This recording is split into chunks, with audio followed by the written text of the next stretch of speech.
Humans and their needs have grown dramatically over the past decades or even centuries. We are much more humans on the planet, and we all consume more than ever before.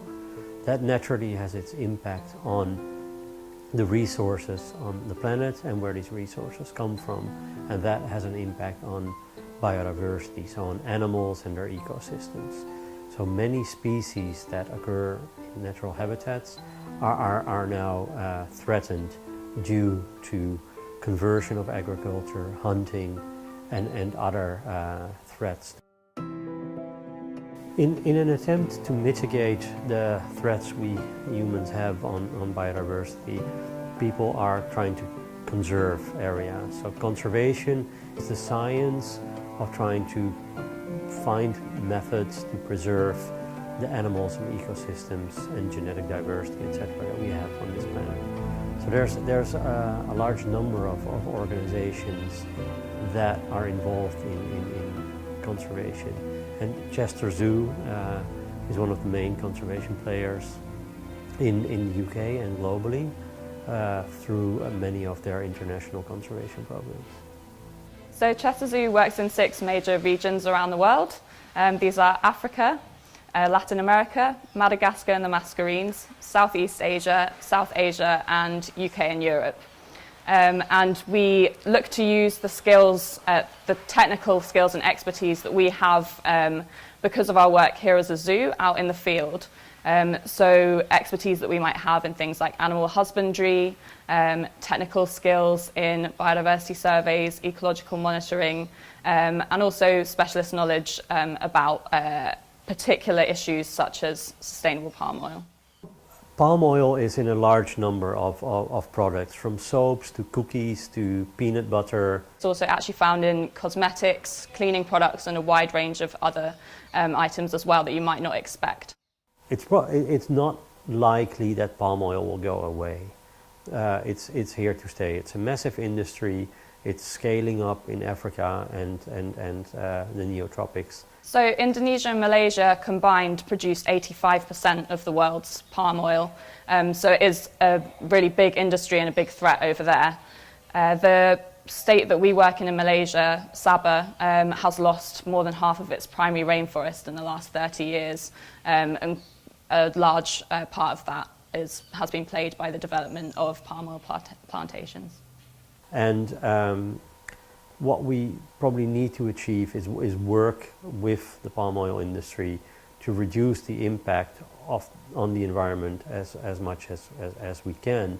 And one way of trying to achieve that is to move towards sustainably developed palm oil.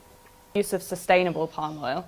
So it is still the most efficient use of land for the production of oil. It yields more per square kilometre than any other kind of vegetable oil, twice as much as coconut and more than 30 times as much as maize. So it is beneficial to keep using oil palm for the production of oil, but we just need to change the way that we do it. So we support companies that use palm oil that is produced in a sustainable way, that is traceable all the way back to the mill. We know exactly where it's come from. The impact of palm oil is less than the impact of non-sustainable palm oil. And if consumers have a choice to buy different products, then hopefully they are willing to pay more for products that are sustainably developed. So there are so many different products and so many different people that are rating those products on so many different kind of ethical and social aspects that it can be very difficult to decide what to buy. For palm oil, it's particularly difficult because the majority of companies, even if they use sustainable palm oil, don't label it as being sustainable on their packaging. So this is why we've come up with our shopping list, which is a really easy to use downloadable PDF.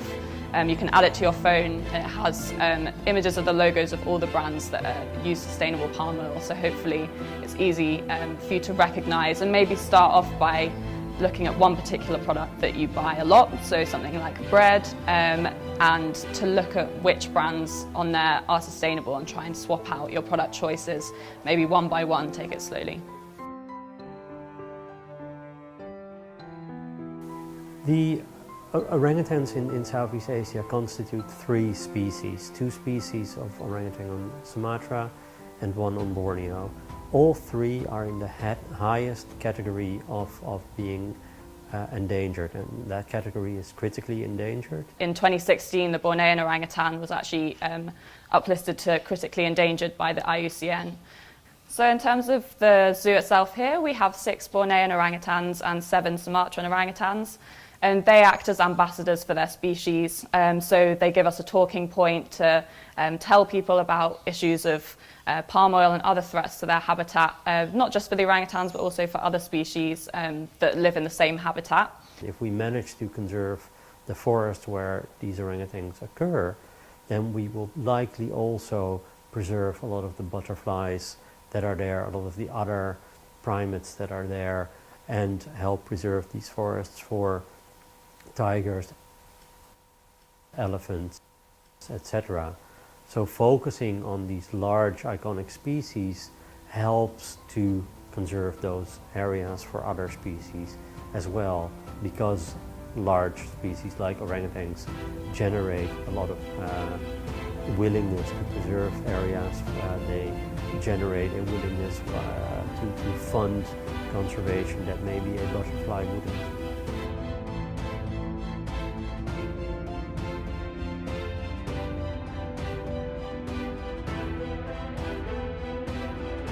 Well, I think from when people started many decades ago to try to conserve species like orangutans up until now, there has been the creation